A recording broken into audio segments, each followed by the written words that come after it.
You've invested in yourself. I applaud you. I do. I'm so excited about that because this is the core, the nucleus of Renatus leadership.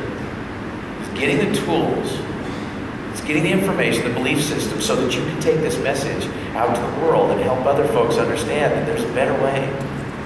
There's a better way.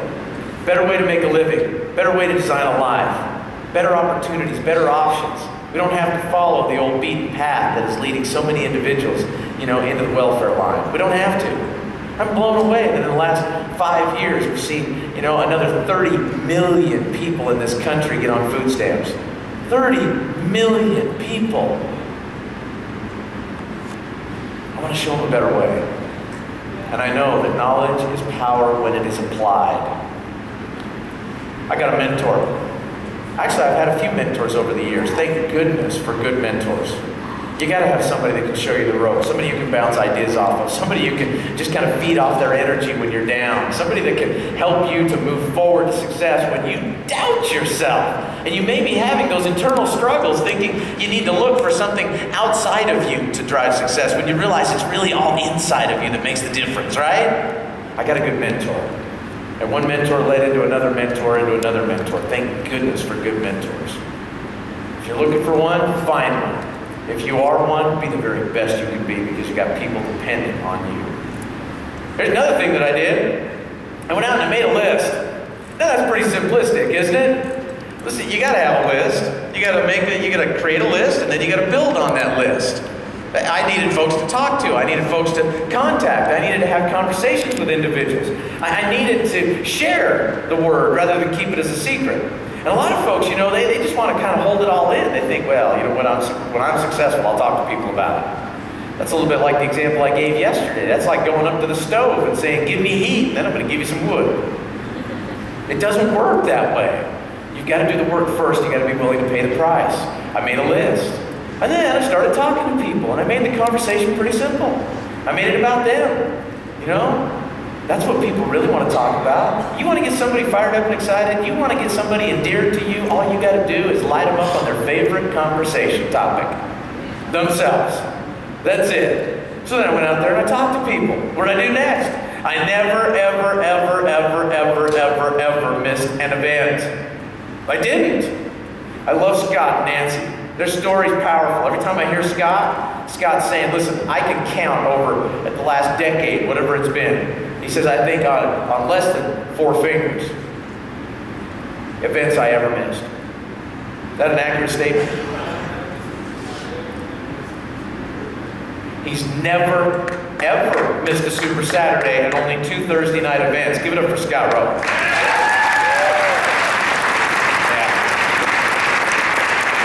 Missed an event. Listen, I calendared around it. It wasn't a big deal. In our family, we wanted to celebrate special occasions, but that didn't mean we had to celebrate special dates. I've gone to national conferences and left Holly home on our anniversary. On birthdays, I've been gone and traveled to different things. I mean, we plan in advance for different activities that are taking place. If the kids have got a birthday, well, you know what? I've got to be at some regional training or Super Saturday. Then we just simply schedule it a few days later after I come home. We celebrate the event and not the day. And it's worked out pretty good for us. You know how many individuals out there use those dates as constant excuses? Man, if you got a big family, you're never going to get ahead. You won't.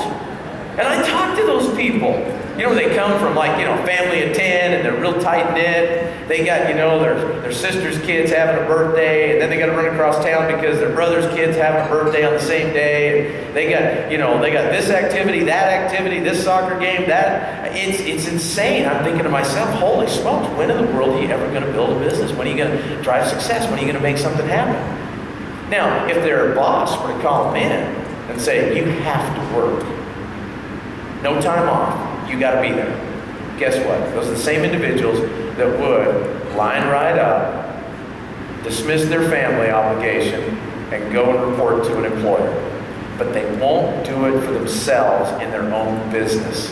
Do you see some challenge with that philosophy? A little difficult to get ahead, isn't it? started to believe that I could achieve. This was monumental because I had a lot of fears and doubts. I truly did. I wasn't raised in an environment that was really positive and uplifting. It was a little twisted at times, you know? And all I did is I continued to focus on those things that would make me better. Reading the right kinds of books, listening to the right kinds of programs. Stop making excuses and started getting results. Excuses are an interesting thing. You know, it's the language of success we need to learn how to adopt. And if we adopt the language of success, then we'll remove from our vocabulary any of those things that might suggest any kind of doubt or lack or limitation. Think about that. Every single time you make a statement followed by a but, you just discounted, or I should say dismissed, whatever you just talked about, right? Every single time you say, I'll try, or I think I can, or maybe so, or wow, I'll give it my best shot, you're not committing yourself to the process.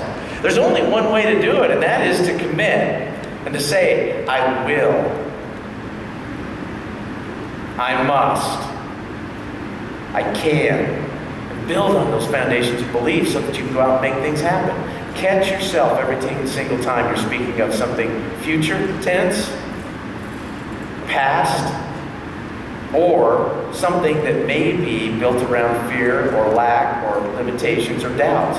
And get focused on the present because that's the only time you've got to really do anything with it. Now, what now? Well, I still want to ride Grizzlies. I think that'd be a lot of fun. I'm telling you, it really would. One of the things on my bucket list is to go up to Vancouver, BC on the salmon run and, get out there and wrestle a bear. Okay, maybe shadow box a bear. That's the last thing. That's the last thing on my bucket list. That's one of the last things. Yeah, I want to go do that. Wouldn't that be fun, though? I saw a program on that, and I'm watching this. They got a group of folks. They check in at the ranger station, and then ranger says, "Yep, just right down there to the river, just about half a mile down the walkway. Just follow the path, and if you see any bears, simply just ease off the trail. Make sure you give them plenty of room." And I'm thinking, what's he talking about? Pretty soon they're walking down the trail. Here's two big old grizzlies walking right up the trail towards him. I would have had an accident. I thought, whoa, that is amazing. But the bears aren't hungry, as long as you don't mess with them or disturb them. They seem to, get along okay with humans with cameras. I thought, wow, I gotta go do that. That'd be a blast. Yeah. And now I know that Scott wants to go with me. Still like to wrestle. Still do. Holly and I are going to celebrate 30 years of marriage in September. Yeah. I still work on me. As a matter of fact, I got to tell you, every once in a while I get a little soft. I get so busy in activity that I forget to work on me. There was a while ago, I was going through a little bit of a slump, and I talked to Holly, and I said, I don't know what's holding me back. I don't know where it's at. I don't seem to have the drive, the passion, the energy that I used to have. I don't know what. And she said, well, what are you reading? What are you listening to? What are you doing for personal development? What are you doing to improve your own life? And I sat there at a moment of reflection. I thought, you know what? That's it. I need to get back to basics.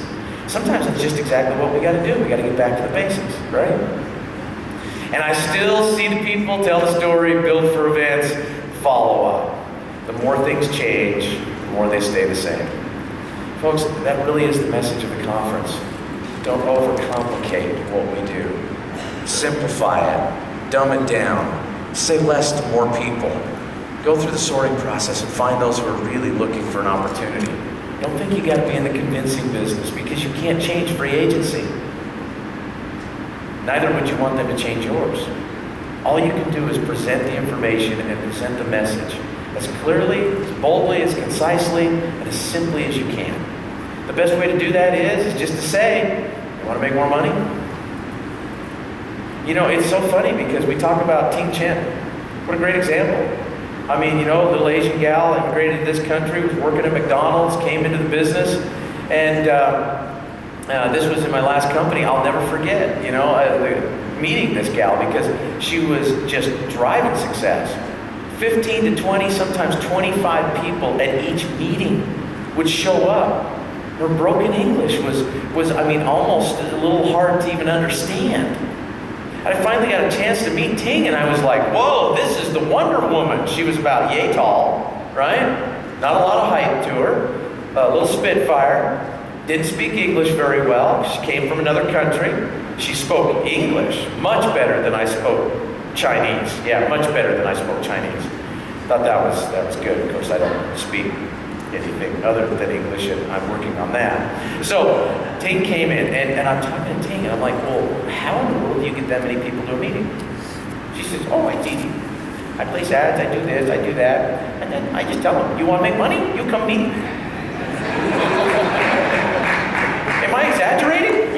You want to make money? You come meeting. I said, well, what do you say to those individuals if they say, well, what's the meeting about? Yeah, it's about making money. You come meeting and find out. Well, what do they say if they hit you up with objections like, well, how much does it cost, or what kind of expense, or what? She says, you want to make money?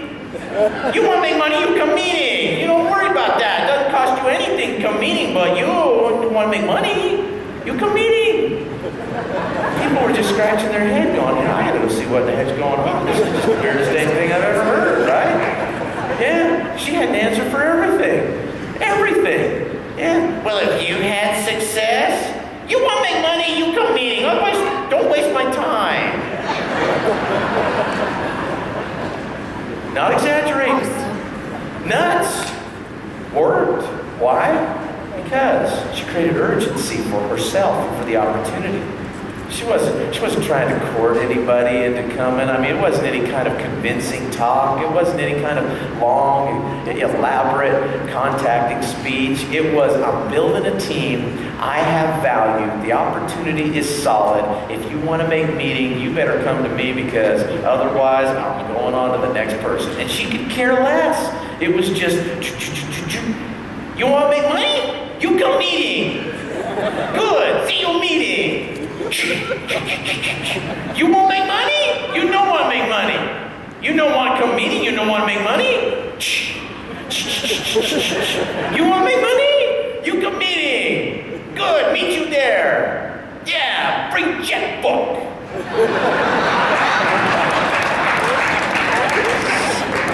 Sometimes, man, we really mess it up, because the more things change, the more they stay the same. See the people tell the story, build for events, and follow up. It's been over the last couple of days, it's been an opportunity for us to really gather, to bond, to unite, to share, to be inspired, to be educated. And now it's our opportunity to go out there and share it with the world. It is. Each and every one of you have a charge. You can't keep this thing a secret. You can't. You got to make sure that you're talking to as many folks as possible. Listen, if they're not ready for it, they're not ready for it. It's okay. You never burn a bridge. You never close the door. You just keep it open, because if they're not ready today, they'll be ready in the future. You just stay in touch with them. You've been taught how to do this weekend. You've been taught that. Now you got to do is start applying it. Don't overcomplicate it. Again, you're going to have an opportunity traveling home. Most of you are flying. How many of you are flying home? Right on. You're going to be sitting next to somebody on the plane. Make a friend. Don't try to give them a presentation the minute you take off. Don't do it. You know what? All you're going to do is irritate them and everybody around you. Right? All you're going to do is make a friend. And then, right about the time that plane starts to descend, you got about 10 minutes. It's a good opportunity for you to say, you know what, I was really impressed with you, man. You got a good head on your shoulders and everything else. I'm expanding my business right now. I'm looking for good people. Are you looking for other ways of making a buck? Would you like to see a better way to make a living? If you do, give me your business card. I'll call you later, because I haven't got time to talk to you about it right now. You need to take the posture that you're interviewing them for a position on your team. Because I don't want everybody on my business. I don't. I mean, the folks that are really just kind of they're, how do you put it delicately? They're leeches. They will suck the very marrow from your bone. If you're dealing with negative, naysayers, small-minded individuals, you don't want them on your team. Look for positive, fired up, excited folks. Look for people just like you. And share the Renaud's message with them. Next year, we want 1,000 people at our conference. At least a minimum of 1,000 people. All we've got to do to hit that number is each of you come back and bring 2 more folks. It's not that complicated. Can you do that by next year? Good. I want to see it happen. I want to see you succeed. I want to see you empowered to do great things. Man, what a business. What an opportunity. And I want you to remember that everything is possible. Mission possible. Mission possible. I say mission, you say possible. I say mission, you say possible. Mission possible. Mission possible. Mission possible. I say Renatus, you say rocks. Renatus. Rocks. Mission possible. Renatus. Rocks. Mission possible. Story about a young man. Johnny loves to fish. He's a little guy. He's only about 11 years old. Lives in small town USA. Johnny's out fishing one day, man. He's finished. He comes into town. He's walking past the barber shop. He's got a string of fish over his shoulder. They're dragging on the ground behind him. And he's got a smile as big as all of the great outdoors. Matter of fact, it kind of looks like he's eating a banana sideways. It's just one of those, you know? And then a game warden comes out of the barber shop, because that's what game wardens do in small towns. They come out of the barber shop. And then Johnny's, walking along. Game warden says, holy smokes, man, Johnny, where'd you catch all them fish? He says, got them down Johnson's Reservoir. Game warden says, now, come on, Johnny. You know there's no fish in Johnson's Reservoir. That thing's been dead for years. Where'd you catch some fish? You can tell me. He says, I got them down Johnson's Reservoir. Don't believe me? Come fishing with me tomorrow morning. I'll show you. Game wardens think, you know what? I'm going to have a little fun with the boy. I'm going to have some fun with the boy. I am. So, 6 o'clock the next morning, game warden meets him. They get in Johnny's little boat, get his little oars out. They paddle out into the middle of Johnson's Reservoir. And they paddle out to this little thicket where Johnny drops anchor. And then Johnny reaches down, opens his tackle box. Boom. Pulls out a stick of dynamite. Lights it. Throws it overboard. It goes boom! And up to the surface float all these fish. Johnny gets his long net pole out and he starts scooping the fish up, throwing them in the boat, scooping them up, throwing them in the boat. Game warden's eyes are about this big round. He's going, Johnny, you're so young, you're so tender of years, you don't even know what you've done. You don't even know how many laws you've broken. You're fishing with an illegal method. You're using explosives without a license. He says, heck, you've probably broken 15 laws. To Johnny, he didn't even hear it. Didn't even hear it. Just noise. That's all it was. Noise. Game warden's going on and on and on with this rant, this rave, this tirade. Johnny just very calmly reaches down into his tackle box again. Boom. Pulls out another stick of dynamite. Lights it. Waits for the fuse to go down. Then he sticks it in the game warden's hands and he says, are you going to talk or are you going to fish? Folks, how many of you are going to fish?